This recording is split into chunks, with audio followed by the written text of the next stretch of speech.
Olá meninos, bom dia, tudo bem? Espero que sim, espero que estejam todos bem, todos com saúde, para rapidinho a gente poder voltar às aulas. Bom, nós vamos falar hoje sobre a Revolução Industrial. Nós vamos entender um pouquinho, nós já falamos, né, já começamos esse assunto na sala de aula, mas nós vamos dar seguimento hoje. Então, primeira coisa, o que foi a Revolução Industrial? A Revolução Industrial foi um processo que aconteceu na Inglaterra no século XVIII, onde a produção, o modo de produção foi substituiu a manufatura pela maquinofatura. Ou seja, houve um grande aumento de produtividade. Então, vamos entender, né, como que se chega a isso. Primeiro, vamos lembrar que lá no período da Idade Média, a produção ela era feita através do artesanato. Então, se você precisasse de qualquer coisa, você precisava ir a um artesão, né, na oficina desse artesão, e esse artesão ele dominava todo o meio de produção. Ele era dono da matéria-prima, ele era dono dos meios de produção e ele era dono desse produto acabado, que comercializava esse produto. Ou seja, ele dominava todo o setor de produção. Já com o fim da Idade Média e a Idade do Nascimento, né, da chegada da Idade Moderna, essa forma de produção ela não era mais suficiente para abastecer o mercado. Vamos lembrar que houve o renascimento comercial, então era necessário um aumento de produtividade. E esse aumento de produtividade aconteceu através do que nós chamamos de manufaturas. Essas manufaturas eram espécies de galpões, né, uma grande oficina, só que ao invés de ter um artesão e somente a sua família ali, né, os seus as pessoas, né, que dependiam desse artesão, o burguês, né, a nascente burguesia, vamos lembrar, né, desse período onde que nasce a burguesia, vem a burguesia comercial e depois essa burguesia manufatureira, ele pagava um salário para esses artesãos poderem produzir para o dono dessa manufatura, ou seja, eles trabalhavam em troca de um salário. Agora esse artesão já não era mais dono do produto acabado nem dos meios de produção, isso pertencia ao burguês. E no século XVIII, essa manufatura foi sendo substituída pela maquinofatura, ou seja, a utilização de máquinas na produção, principalmente na produção têxtil. Vamos lembrar que as primeiras indústrias que surgiram, as primeiras fábricas que surgiram foram da indústria têxtil, produção de tecido na Inglaterra, que usava, nesse período, a matéria-prima, ela era a lã. Tá? Então, por isso o processo de cercamento, que nós já estudamos também, né? Por isso esse processo de cercamento foi tão importante naquele momento, lembrando que o processo de cercamento foi o processo onde as terras, né, que antes eram destinadas à produção de alimento, elas foram cercadas, né, por os grandes proprietários para que eles pudessem criar ovelhas e essas ovelhas, né, produziam lã para abastecer essas indústrias, essas fábricas. Bom, e o que acontece? Além disso, o cercamento foi responsável, né, gente, pela geração de uma grande quantidade de mão de obra. Por quê? Porque esse homem do campo ele começa a sair das áreas rurais, migrar para a cidade em busca de trabalho, já que ele não conseguia mais alimentar a sua família na área rural. A Revolução Industrial ela só foi possível graças ao desenvolvimento da máquina a vapor.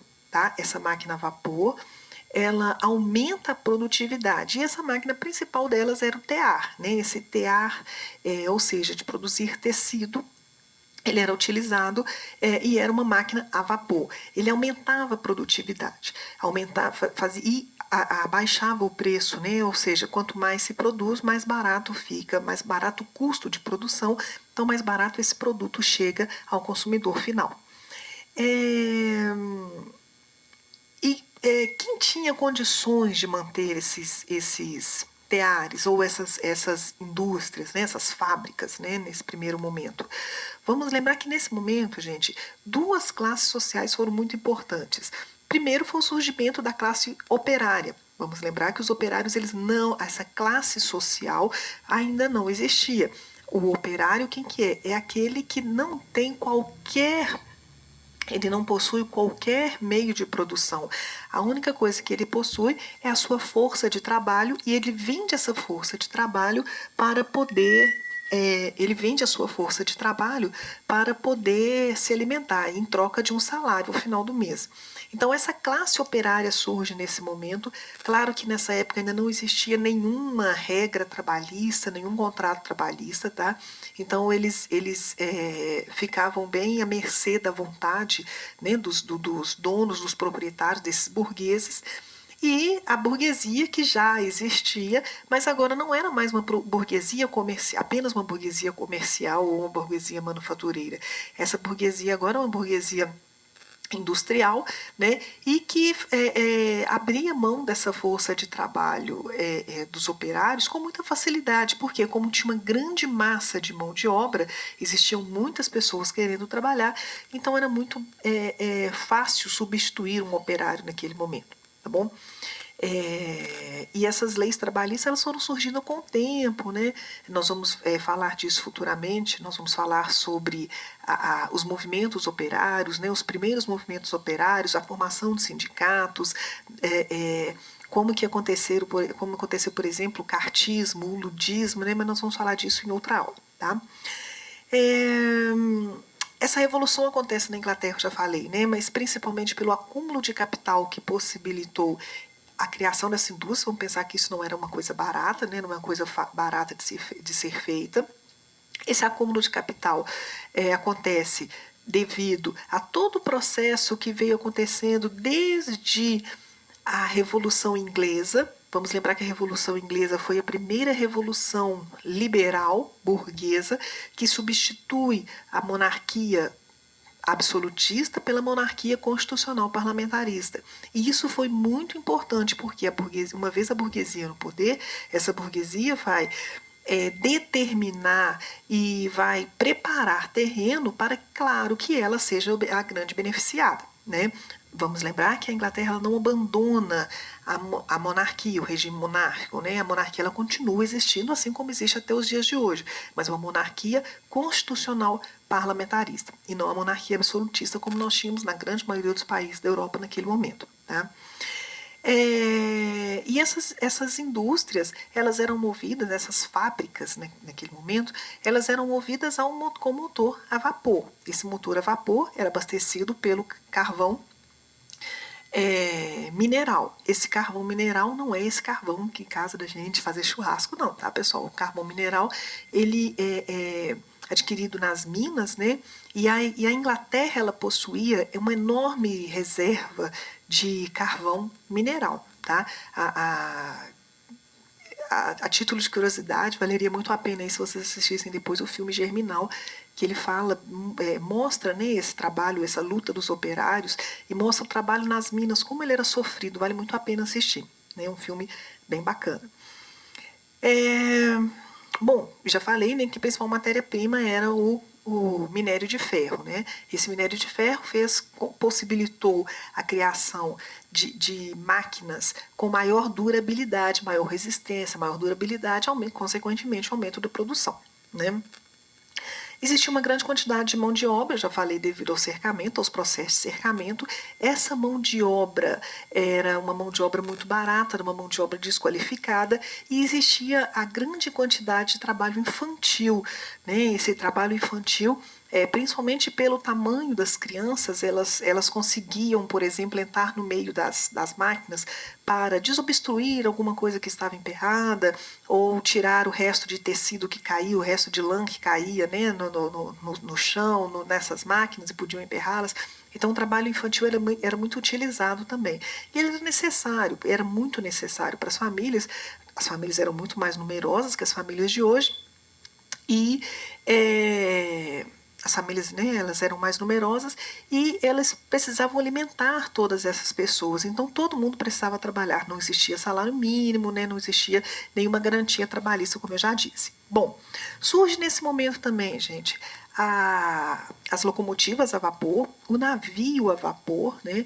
Então esses dois meios de transporte eles vão diminuir a distância, não é que as coisas vão ficar mais perto, não é isso, claro, mas é porque como o transporte ele será mais rápido, é como se as distâncias diminuíssem, ou seja, se antes você precisava de dias para fazer o transporte de uma mercadoria de uma região a outra, você poderia fazer isso agora em questão de horas, né? O navio a vapor, se você antes demorava 2, 3 meses para você cruzar de um continente ao outro, você poderia fazer isso de uma forma muito mais rápida, porque você não dependia mais exclusivamente da ação dos ventos, né? Então, o navio a vapor e o trem, né, a locomotiva a vapor, eles possibilitaram que esse transporte de produtos e de pessoas fosse feito de uma forma muito mais rápida, né? Isso também, claro, revolucionou a economia, né, no século XVIII. A agropecuária também foi muito impactada porque eles começam a utilização de máquinas também para a produção de alimentos, e isso possibilita o aumento da produção desses alimentos também, né? Seria aí o início do que hoje nós chamamos de agronegócio, né? Aí no caso nós vamos falar mais disso nas outras aulas, mas se durante o século XVIII houve a primeira revolução industrial, houve a segunda no século XIX e a terceira no século XX. A segunda revolução industrial ela já não fica mais limitada à Inglaterra. Tá? A segunda revolução industrial acontece no século XIX, ela acontece em vários outros países da Europa, nos Estados Unidos, no Japão. Tá? Ou seja, ela vai se ampliar nesse processo de produção, ele se amplia para outras regiões, né, do planeta, e isso faz com que haja a necessidade de aumento de mercado consumidor e também de matéria-prima. E essa segunda revolução industrial levou ao processo que ficou conhecido posteriormente como imperialismo ou neocolonialismo. Tá? Mas nós vamos falar disso em outra aula, porque esse imperialismo ou esse neocolonialismo ele é muito importante para a gente entender até mesmo a Primeira Guerra Mundial. Se a gente não entende a Segunda Revolução Industrial, se você não entende imperialismo, você não consegue entender a Primeira Guerra, a Primeira Grande Guerra, né, no início do século XX. E a Terceira Revolução Industrial, nós vamos falar disso também posteriormente, né, agora é só para né, deixar um pouquinho de gostinho aí para vocês quererem estudar. Ela acontece com o advento da energia nuclear, da robótica, do uso dos computadores, isso já no século XX, né? Então é uma coisa bem mais próxima dos nossos dias atuais. Então hoje nós estamos passando aí, alguns dizem que nós estamos passando aí até mesmo pela seria a quarta revolução industrial, mas nós estamos nesse momento, uma terceira revolução industrial, com o advento aí dos computadores, da robótica, da internet, energia nuclear, todo esse processo, né? Bom, meninos, por hoje é só. Espero que vocês tenham gostado da aula, tá? Aproveitem bastante para estudar em casa. Beijos, até a próxima. Tchau.